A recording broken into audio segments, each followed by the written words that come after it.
नहमदुहु व नुसल्ली अला रसूलिहिल करीम अम्मा बाद फ़अऊज़ु बिल्लाहि मिनश शैतानिर रजीम बिस्मिल्लाहिर रहमानिर रहीम लन तनालुल बिर्र हत्ता तुनफ़िक़ू मिम्मा तुहिब्बून व मा तुनफ़िक़ू मिन शैइन फ़इन्नल्लाह बिही अलीम। सदक़ल्लाहुल अज़ीम। रब्बिश्रह ली सदरी व यस्सिर ली अमरी वहलुल उक़दतम मिन लिसानी यफ़क़हू क़ौली। आमीन या रब्बल आलमीन। मोहतरम सामीन गिरामी और हाज़रीन मजलिस, अस्सलामु अलैकुम वरहमतुल्लाहि वबरकातुहू। बिहम्दिही ताला आज तरावी माँ खुलासा मज़ामीन कुरान का तीसरा रोज़ है और अल्लाह सुब्हानहू व तआला का जितना शुक्र अदा किया जाए कम है कि उसने हमें इन मुबारक रातों में कुरान मजीद को सीखने और समझने का मौका फ़राहम किया। कल हमने तीसरे पारे यानी तिलका रसूल के मुताला किया और सूरह आले इमरान के 9 रुकूआत के मज़ामीन का जायज़ा लिया। आज रुकू नंबर 10 से आगाज़ कर रहे हैं। सूरह आले इमरान के 10वें रुकू में आगाह किया गया कि नेकी तो उस शख्स की है जो अपनी महबूब शय को अल्लाह सुब्हानहू व तआला की राह में ख़र्च कर दे। इस रुकू में हज की फ़र्ज़ियत का भी हुक्म आया है। इरशाद हुआ कि जो शख्स माली एतबार से बैतुल्लाह तक जाने की इस्तिताअत रखता हो, सेहतमंद भी हो और रास्ता भी पुरअमन हो, तो उस पर फ़र्ज़ है कि वो हज करे। अगर उसने ऐसा नहीं किया तो गोया उसने अमली एतबार से कुफ़र किया। इस रुकू में मुसलमानों को इससे भी ख़बरदार किया गया है कि अगर तुमने अहले किताब के एक गिरोह की बात मानी तो वो तुम्हें कुफ़र की तरफ राग़िब करेंगे। वो ख़ुद तो गुमराह हैं और जानते भी हैं कि वो गुमराह हैं और अब वो तुम्हें भी गुमराह करने के लिए तुले हुए हैं। रुकू नंबर 11 में अल्लाह ने मुसलमानों को कामयाबी के लिए 3 नुकाती लाए अमल दिया है। पहला नुक्ता यह है कि हर इंसान अपनी ज़ाती ज़िंदगी में अल्लाह सुब्हानहू व तआला का ऐसा तक़वा इख्तियार करे जैसा तक़वा इख्तियार करने का हक़ है। दूसरा नुक्ता यह है कि तमाम मुसलमान कुरान की बुनियाद पर आपस में मुत्तहिद हो जाएं, अपना मिशन बना ले कि हमने कुरान मजीद को पढ़ना है, समझना है, उसकी तालीमात पर अमल करना है और दूसरों को भी तलक़ीन करना है। तीसरा नुक्ता ये बयान किया गया कि मुत्तहिद होने के बाद मुसलमान बाहम मिलकर जमात की सूरत में लोगों को खिदमत कुरान के मिशन में शरीक होने की दावत दें, नेकियों को फैलाएँ और बुराइयों से रोकें। बशारत दी गई कि इस नुकाती लाए अमल को इख्तियार करने वाले लोग ही रोज़े क़यामत कामयाब होंगे। 12वें रुकू में बयान किया गया कि यहूद अल्लाह सुब्हानहू व तआला के गज़ब का शिकार और ज़िल्लत और रुसवाई से दो चार हैं। इसका सबब यह है कि उन्होंने अल्लाह सुब्हानहू व तआला की नाफरमानी की, अम्बिया अलैहिस्सलाम को झुटलाया और बाज़ अम्बिया अलैहिस्सलाम को शहीद भी किया। लेकिन उनमें बाज़ सालिहीन और अल्लाह सुब्हानहू व तआला के महबूब लोग भी हैं। ये वो हैं जो कुरान पर ईमान रखते हैं, रात के औक़ात में आयत कुरानी की तिलावत करते हैं, अल्लाह के अहकामात के सामने सर झुकाते हैं, नेकी का हुक्म करते हैं और बुराइयों से रोकते हैं। उनका ये तर्ज़ अमल इखलास के साथ और अल्लाह सुब्हानहू व तआला की रज़ा के हुसूल के लिए है। अल्लाह सुब्हानहू व तआला हमें भी ये सिफ़ात अता फ़रमाए, क्योंकि आज हम मुसलमान दुनिया में ज़िल्लत और रुसवाई से दो चार हैं।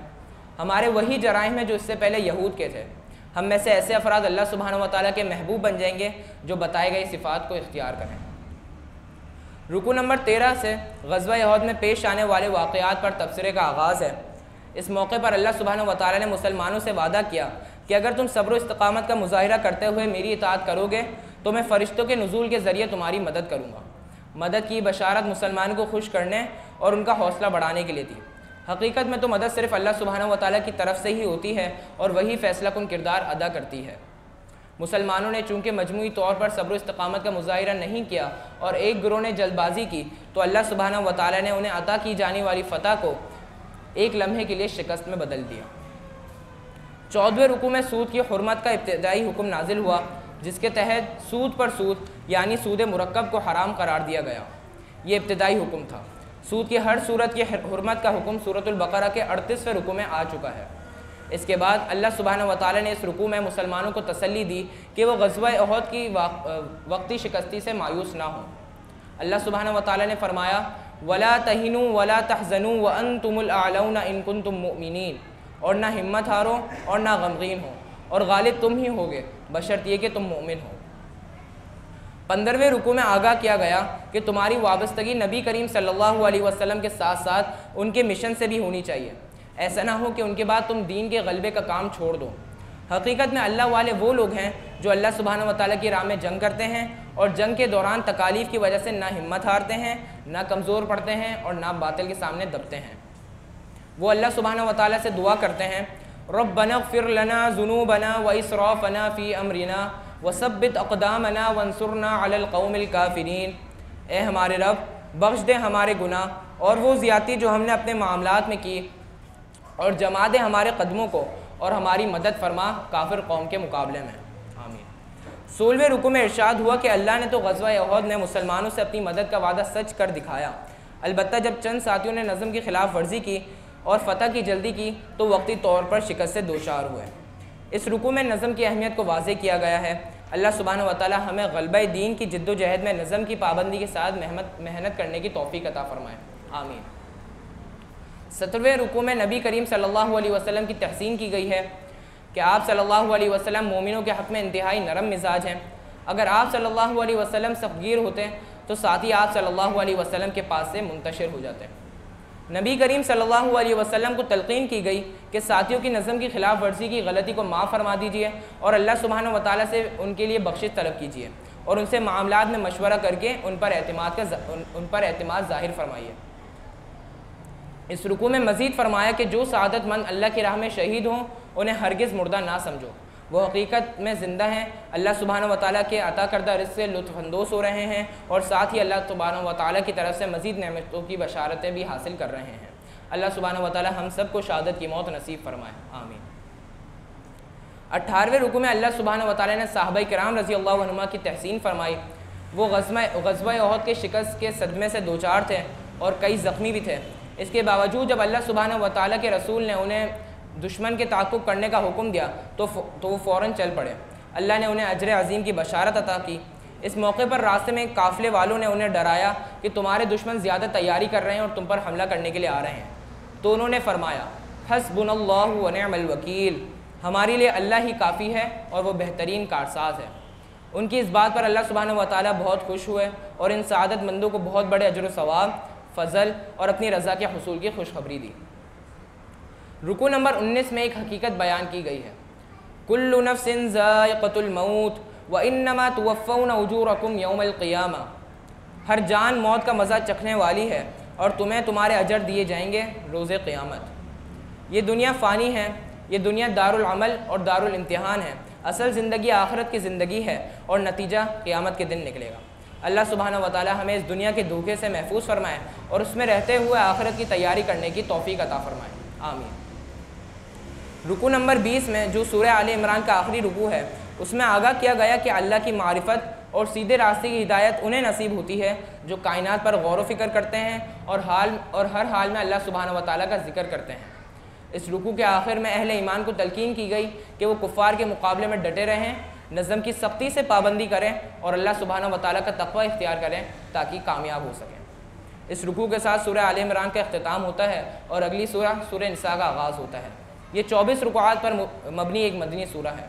सूरतुन निसा के पहले रुकू में ख़वातीन और यतीमों के हुकूक अदा करने की तलकीन की गई है। इरशाद हुआ कि ख़वातीन को उनके महर खुशी से अदा करो, मर्दों को 4 निकाहों की इजाज़त है, शर्त यह है कि वो तमाम बीवियों के साथ अदल करें। अगर अदल नहीं कर सकते तो फिर एक ही निकाह काफ़ी है। हुक्म दिया गया कि वरासत में से ख़वातीन को भी उनका मुअय्यन हिस्सा दो, यतीमों का माल नाहक मत खाओ। दूसरे रुकू में वरासत के अहकामात बयान हुए हैं। इन अहकामात पर अमल करने वालों को जन्नत की बशारत और इन अहकामात की नाफरमानी करने वालों को जहन्नुम की आग में जलने की वाईद सुनाई गई है। तीसरे रुकू में अल्लाह सुब्हानहू व तआला ने जिनसी बेरा रवी से मना फरमाया है। फरमाया कि ना जिना करो और ना ही हम जिस परस्ती के जुर्म का इर्तिकाब करो। गुनाहों पर फौरी और सच्ची तौबा करने वालों को यकीन दिलाया गया कि अल्लाह सुब्हानहू व तआला उनकी तौबा ज़रूर कबूल फरमा लेगा और उन पर नज़र करम फरमाएगा।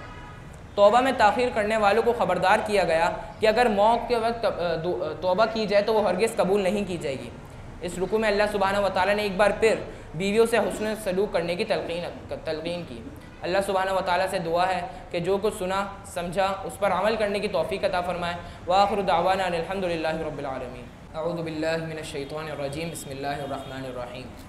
हमने तिलकर रसूल पारा हमने लन तनालू पारा मुकम्मल कर लिया और सूरतुन निसा के इब्तिदाई 3 रुकूआत के मज़ामी का खुलासा देख लिया। अब रुकू नंबर 4 से आगाज़ कर रहे हैं। चौथे रुकू में एक मर्द के लिए महरम ख़वातीन की फ़हरिस्त दी गई हैं। महरम ख़वातीन 2 किस्म की हैं, अब्दी महरम जिनसे कभी भी निकाह नहीं हो सकता और आर्जी महरम जिनसे वक्ती तौर पर निकाह नहीं हो सकता, जैसा कि बीवी की बहन। इस रुकू में ये ताकीद भी की गई है कि निकाह हमेशा घर बसाने के लिए करो, महज लज्जत का हुसूल मकसूद नहीं। मज़ीद फरमाया कि बीवियों को पूरा पूरा महर अदा करो। हाँ, अगर वो ख़ुद पूरा महर लेने से या उसमें से कुछ छोड़ दें तो इसमें कोई मज़ाहिका नहीं। रुकू नंबर 5 में शरीयत को एक नेमत करार दिया गया जिस पर अमल से मुआशरे में हर फ़र्द की जान, माल और आबरू महफूज हो जाती है।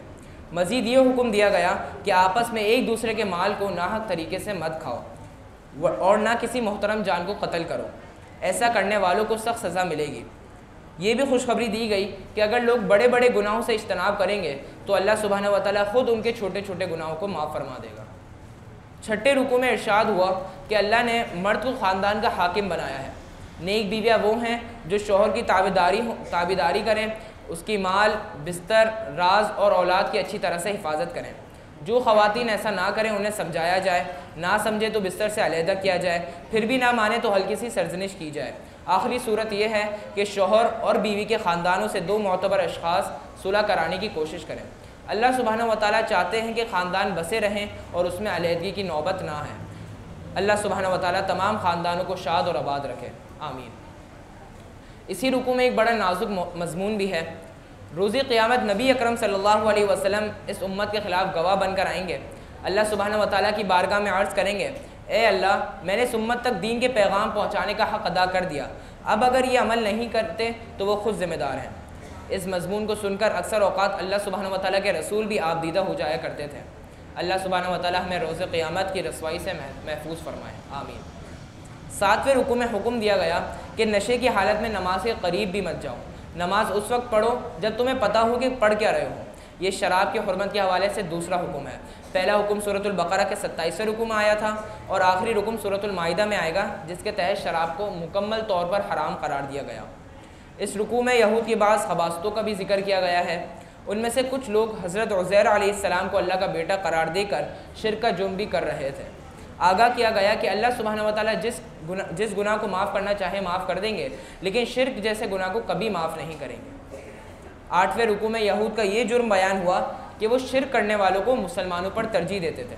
मुसलमानों को हिदायत दी गई कि वो अमानत हमेशा अहल लोगों के हवाले करें, किसी मनसब के लिए राय दें तो मौजू राय दें, या नामज़द करें तो काबिल शख्सियत को नामज़द करें, नज़म की पाबंदी करें, तमाम मामलात में अल्लाह, उसके रसूल सल्लल्लाहु अलैहि वसल्लम और अपने में से साहिब इख्तियार मनसबदार की इताअत करें।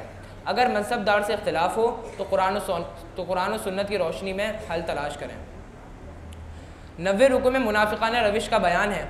मुनाफिकीन कुरान का हुक्म मानने को तैयार थे, लेकिन रसूलुल्लाह सल्लल्लाहु अलैहि वसल्लम की इताअत करने के लिए तैयार नहीं। यही रविश मुनकरीन सुन्नत की है।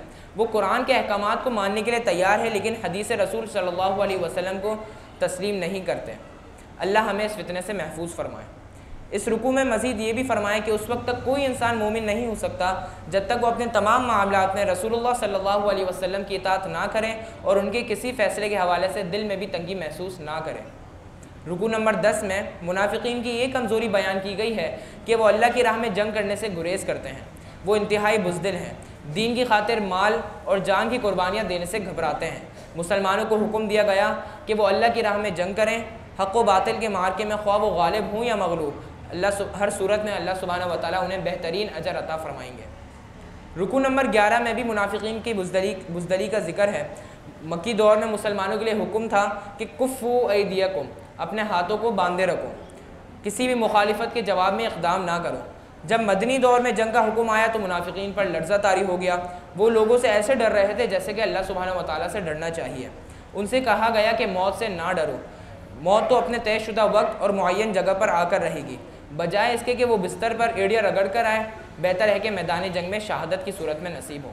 अल्लाह सुब्हानहू व तआला हमें भी शहादत की मौत नसीब फरमाए, जो सुना समझा उस पर अमल करने की तौफीक अता फरमाए। व आखिरु दावाना अनिल हम्दुलिल्लाहि रब्बिल आलमीन। वस्सलामु अलैकुम व रहमतुल्लाहि।